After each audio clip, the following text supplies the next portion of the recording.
A very good morning, my dear students. Today we will study a very important topic and the topic is quantum numbers.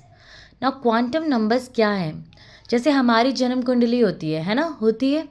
अब वो हमारे बारे में सब बता देती है, हमारा कैसा बिहेवियर होगा, कैसे फिजिक होगी, करियर में कितनी ग्रोथ देखेंगे, क्या बनेंगे, right. It gives an idea. Similarly quantum numbers भी इलेक्ट्रॉन की जन्म कुंडली है। ये इलेक्ट्रॉन के बारे में सब बता देता है। इलेक्ट्रॉन कहाँ है, कौन सी सबशेल में है, उस सबशेल की शेप कैसी है, इलेक्ट्रॉन अपवर्ड स्पिन में घूम रहा है कि डाउनवर्ड स्पिन में घूम रहा है। Everything is being informed by quantum numbers. अब quantum numbers are of 4 types. Number 1 is principal quantum number, azimuthal quantum number, magnetic quantum number and spin quantum number. Principal quantum number is denoted by the small letter n, azimuthal by L, magnetic by M and spin by S. इस video को ढंग से समझ लो, आपको सारे concept clear हो जाएंगे। जो आपका प्रिंसिपल क्वांटम नंबर है ये बताता है मेन एनर्जी लेवल और शेल कौन सा है। आपने यही पढ़ा है ना, कैसा होता है एटम। ये न्यूक्लियस होता है, इसके चारों तरफ शेल्स होते हैं। तो इलेक्ट्रॉन कौन से शेल में है, फर्स्ट शेल को कहा जाता है के शेल, फिर एल, फिर एम, फिर N and so on. There are infinite shell. तो इलेक्ट्रॉन कौन से शेल में है। एन की वैल्यू 1 मतलब के शेल में है, एल के लिए वैल्यू होती है 2, इसके लिए 3, इसके लिए 4। सो क्या डिटरमाइन करता है, determines the main energy level of shell. N की वैल्यू 1 2 3 4 में से कुछ भी हो सकती है, 0 कभी नहीं होगी, ठीक है। यही है प्रिंसिपल क्वांटम नंबर। इसके बाद आएगा एजीमुथल क्वांटम नंबर। ये क्या बताता है, ये बताता है सब शेल कौन सी है। शेल के अंदर ना सब शेल्स होती हैं, 4 सब शेल्स होती हैं। एक होती है एस, एक पी, एक डी और एक एफ।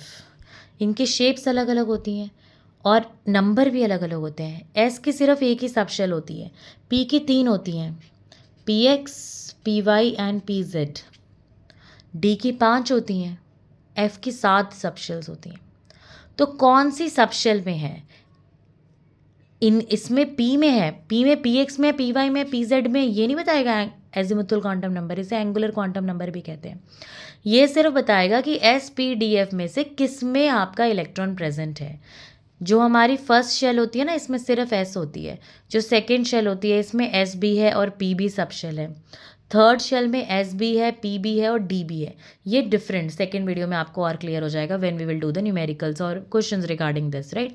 अभी सिर्फ इतना याद रखो, azimuthal quantum number subshell बताता है। सब शेल कौन सी होती है, एस पी डी एफ, 4 तरह की होती है। कहाँ प्रेजेंट होती है, शेल के अंदर, ठीक है।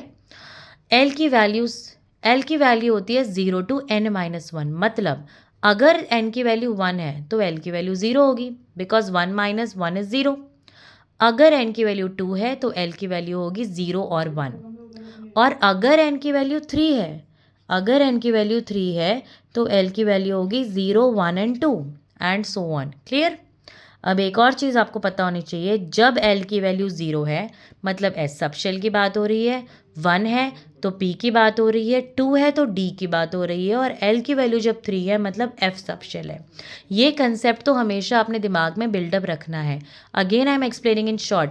एजीमुथल क्वांटम नंबर ने क्या बताया, कौन सी सब शेल है। सब शेल कितनी प्रकार की होती है, 4, S P D F। कहाँ प्रेजेंट होती है, शेल के अंदर। फर्स्ट शेल में सिर्फ एक सब शेल होती है एस, सेकंड शेल मतलब एल शेल में एस भी है और पी भी है, थर्ड में एस भी है, पी भी है, डी भी है। इसके बारे में और इलेबोरेट आपको समझ आ जाएगा। एल की वैल्यूज़ होती हैं 0 to n-1, ये आपको ध्यान रखना है, ठीक है। और जब एल की वैल्यू 0 है इसका मतलब एस सब शेल है, अगर एल की वैल्यू 1 है मतलब पी सब शेल है एंड सो ऑन, ठीक है। इसके बाद आया मैग्नेटिक क्वांटम नंबर। ये बताता है orientation of electron in the subshell. Orientation of electron का मतलब है कि इलेक्ट्रॉन अगर इसमें तो पता लग गया कि पी में है, तो पी की तो 3 होती है ना, पी एक्स, पी वाई और पी जेड। तो किस में है, पी एक्स में है, पी वाई में है या पी जेड है। ऐसी डी की 5 होती हैं, D X Y, D Y Z, D Z X, D X square minus Y square and D Z square. तो मैग्नेटिक क्वांटम नंबर बताएगा कि डी की कौन सी सबशेल में इलेक्ट्रॉन प्रेजेंट है। तो determines orientation of electron in the subshell, means कौन सी सबशेल में है। पी में है तो पी की कौन सी में है। कैसे डिटरमाइन करते हो, एम की वैल्यूज़ निकलती हैं -L to +L से। मतलब अगर एल की वैल्यू 0 है तो एम की भी 0 ही होगी कि -0 + 0 doesn't make any sense, right. तो एस, एल की वैल्यू 0 मतलब एस, तो एस की कोई भी सबशेल नहीं होती है, एस एक ही होता है, मतलब it is only one S. अगर एल की वैल्यू 1 है तो एम की वैल्यू क्या क्या हो गई, -1, 0 और +1। एल की वैल्यू 1 मतलब पी, और आपको पता है पी की 3 वो होते हैं ना, 3 सबशेल्स होती हैं, P X, P Y and, P Z, 3 orbitals होते हैं पी के, P X, P Y and, P Z. जब एल की वैल्यू -1, एम की वैल्यू -1 है मतलब पी वाई है, 0 है तो पी जेड है, +1 है तो पी एक्स है। सिमिलरली जब एल की वैल्यू 2 है तो एम की वैल्यू -2, -1, 0, 1, 2। अब ये आपको याद रखना है, जब -2 है मतलब डी एक्स वाई में इलेक्ट्रॉन प्रेजेंट है, -1 है तो डी वाई जेड में प्रेजेंट है, 0 है तो डी जेड स्क्वायर में है, 1 है तो डी एक्स जेड में इलेक्ट्रॉन प्रेजेंट है, और 2 है तो मतलब D X square minus Y square में प्रेजेंट है। समझ आ गया? लास्ट, स्पिन क्वांटम नंबर ये बताता है orientation of the spin off the electron, मतलब इलेक्ट्रॉन किस तरह प्रेजेंट है, अपवर्ड स्पिन में या डाउनवर्ड स्पिन में। तो इट हैज़ 2 वैल्यूज़, +हाफ और -हाफ। तो ये दोनों ही इलेक्ट्रॉन किसी भी स्पिन में हो सकता है, ठीक है। तो जब हम लिखते भी हैं ना एस की वैल्यूज़, तो हम दोनों लिखते हैं, आइदर +हाफ और -हाफ। हमें नहीं पता ना इलेक्ट्रॉन अपवर्ड स्पिन में घूम रहा है या डाउनवर्ड स्पिन में, ठीक है। अब ये आपका बेसिक कंसेप्ट क्लियर कर लेगा। इस वीडियो को 2 to 3 टाइम्स देखना, everything will be very clear to you.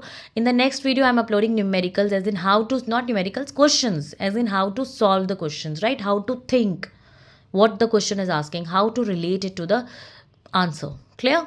Okay. So stay tuned with the channel. Bye bye.